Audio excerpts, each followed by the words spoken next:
Tsisy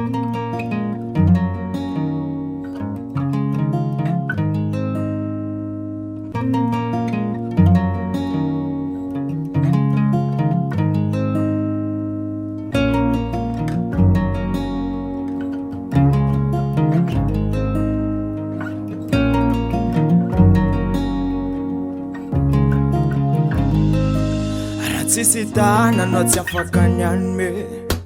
tsy afaka niandray raha tsisy tongotra tsy afaka niande amindrany aminao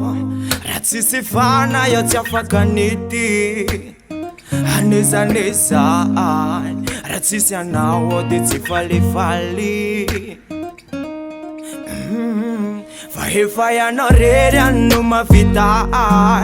tsy mila niakotranao ka ny tananao ihany tiako mikitra mandraky zay tsy mahay mity olo ka fitsonianyao fitiavanao de ampy ka naizanaiza le asisoranao lovona andefy madrikanao tsy noterena fasamity efa ny fanaiky fa tsy fandao mandraky zay dory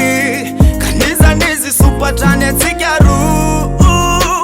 tsy atao andrafitsany fa sady fanaja no ifanaso fitiavana daholo zany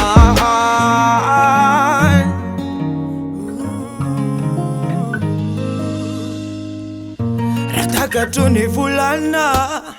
de no takaroko aveo no meko anao de nikitana mamiratra